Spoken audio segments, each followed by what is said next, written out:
Does your child struggle with big or deep emotions? Do they sometimes seem to get overwhelmed by challenges that shouldn't overwhelm them, or even become inflexible to a surprising degree? If that describes anything that you can relate to with your child, you need to watch this video where I'm going to tell you 4 needs that your child has and how you can start strategically meeting those needs to help them grow in this area of managing emotions. And by the end of this video, I'm also going to share with you why children who have big emotions, if they learn how to manage them, can actually be set up for huge future success in life. The first need your child has is they need help identifying body signals and emotions clearly. Lots of kids who struggle with big emotions can get overwhelmed by those emotions very quickly. But you, as an adult, often can see your child and kind of have an idea of when things are starting to bubble up a bit, and you start recognizing situations that, oh, this might be challenging for him. This might be a struggle for her. I'm talking about all kinds of emotions, whether your child struggles with a big emotion like anger or sadness or feeling anxious as well. Kids struggle with these things and they happen so quickly, they often don't realize that their body's sending them signals to give them a heads up. It's sort of like a car dashboard where you have all those lights up there that light up and they're trying to tell you different things.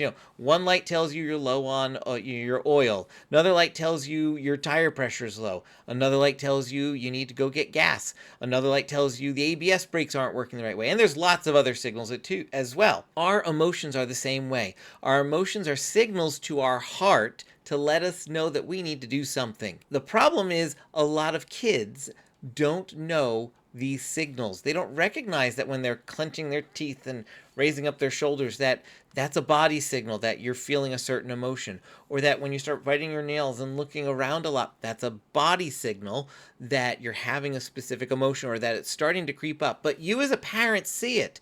There are certain behaviors your child does, and when you see them, you start to recognize, oh boy, something's about to happen here. We need to help our children start recognizing those signals as well. And they need to recognize them earlier on, because the earlier they start recognizing these signals, the sooner they can catch it themselves, and that emotion doesn't get so big because they can kick into strategically navigating that emotion with strategies that we help them with. And so suddenly these big emotions start to flow through a lot smoother.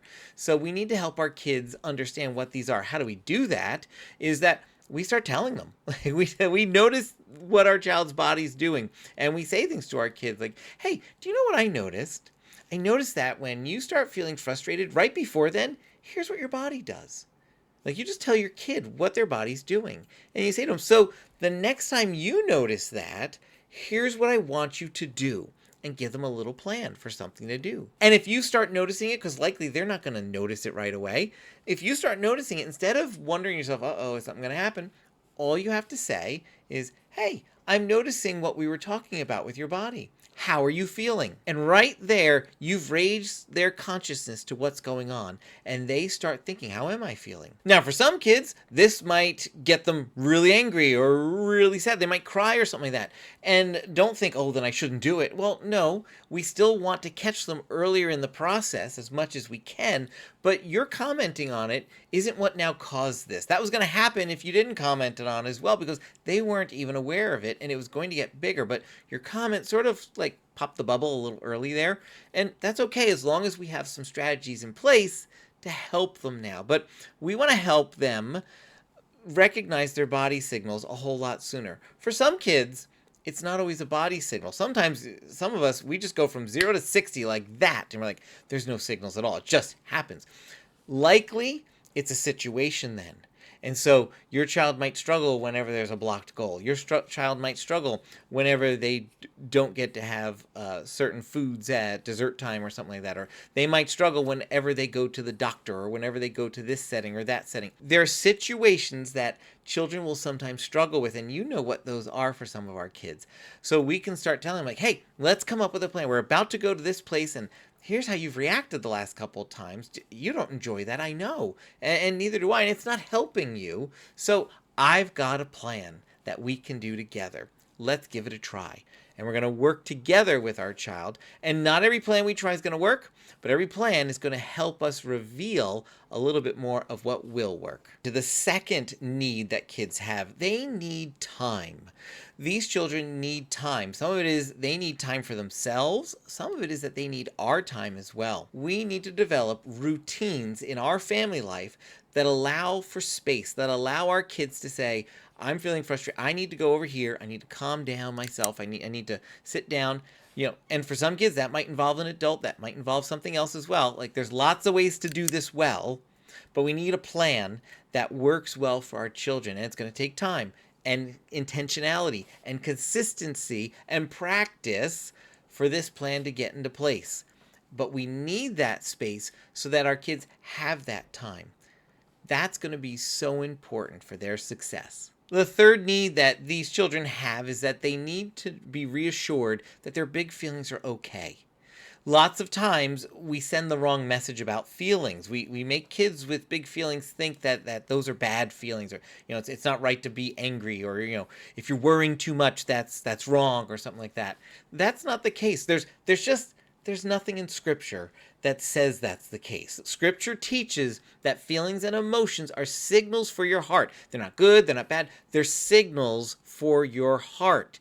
It's what you do afterwards that leads to sin or doesn't lead to sin. So, you start getting angry because you were supposed to have a turn on the swings and someone took your turn intentionally, and you get angry. You walk away, you calm down, you go back and you plan and you have a conversation with that person.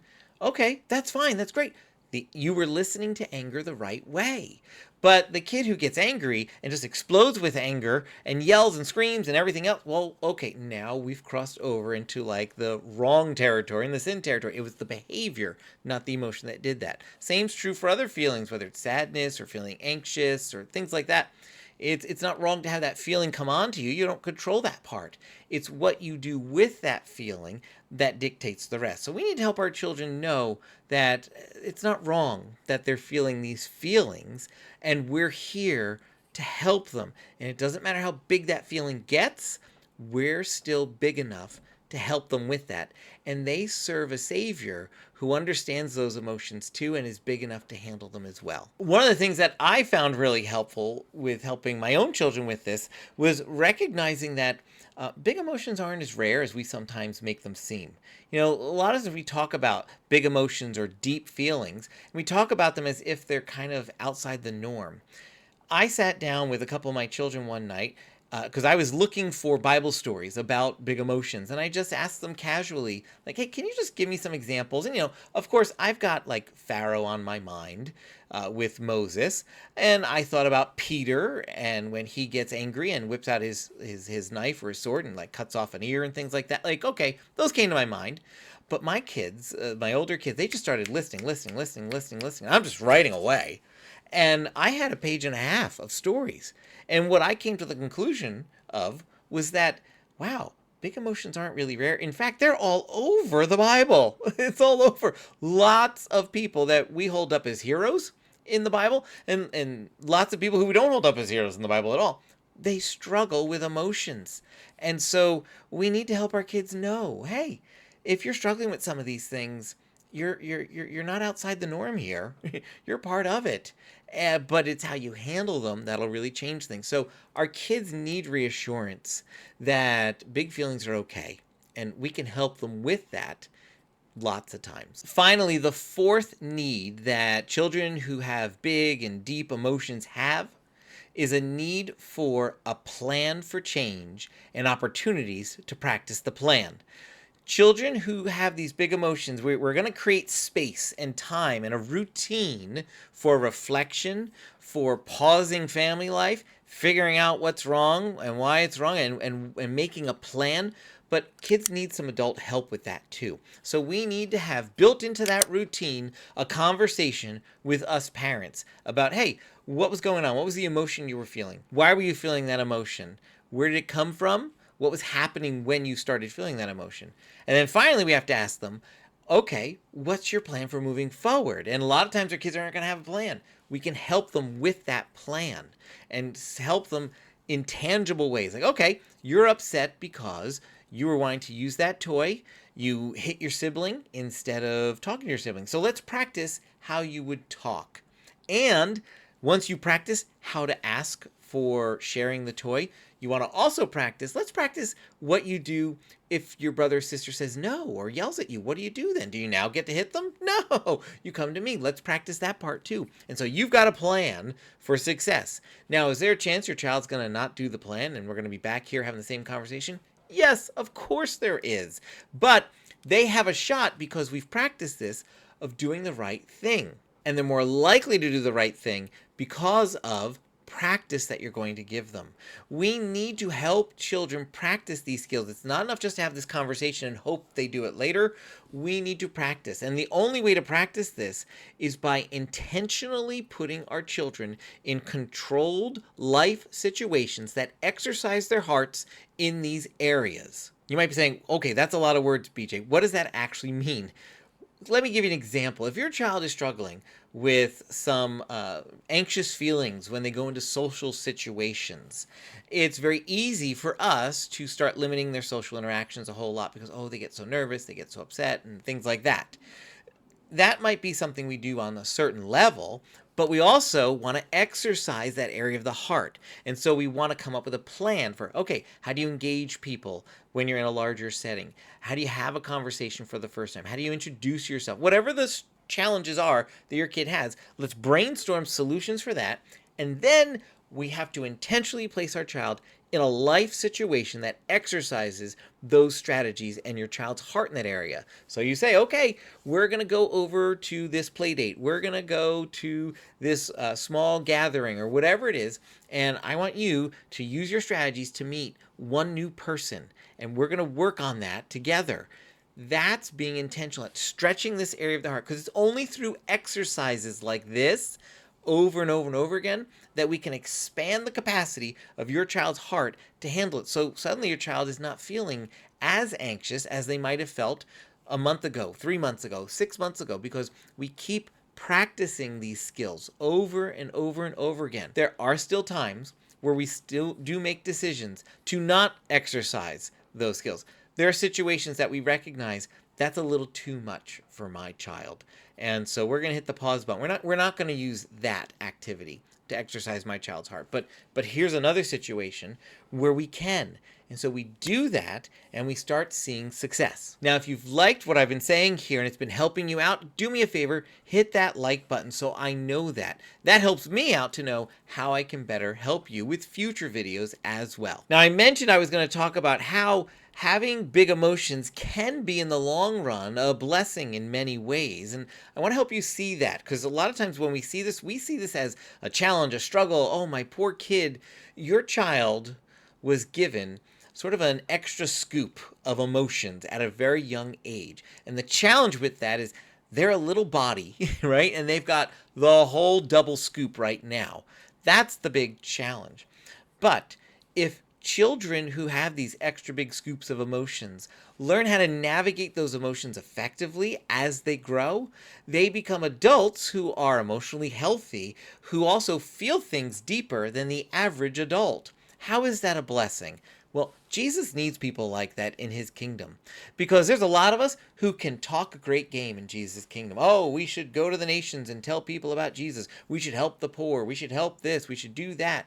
But people with deep emotions, they feel it at a deeper level, and it moves them to action, and many of them become leaders who move others to action as well. So we need these kids. We need you as parents to do the challenging work now. Thank you for doing it, to help our children grow in these areas of their hearts so they can grow up into emotionally healthy adults and do the things Jesus is calling just your child to go ahead and do. That's how this is a real blessing. Now, if you're starting to say, BJ, I have no idea where to begin and help my child, and this video is great, but it's just a quick YouTube video. I need more. I want to give you more. I'm running a free parenting webinar called Empowering Your Child to Handle Big Emotions. And it's focusing all on a lot of the things I've been talking about right here tonight. If you want to save your own seat for that webinar, you want to go to jesushelpmeparent.com/big emotions. I'll put the link in the description down below. If you're watching this video like really close to its publication date, then you're not too late at all. You're right on time. Go ahead there right now, and you're going to find there's several times I'm running that webinar, and I'm going to give you practical, biblically sound, faith affirming strategies that are heart based that are going to bring true and lasting change to your child and your family. JesusHelpMeParent.com/big emotions. And if you're watching this video later on, you can still go to that link. You'll find a waiting list right there for the next time that I'm running it. And I'm also putting a second link down below to a free resource in the meantime that you can use. And if you're hanging out here more on YouTube and you'd like to learn more about how to help your child who has big and deep emotions, you want to check out some of the videos that are coming up on the screen right now. Thanks so much for watching. I'll see you real soon. Bye, everyone.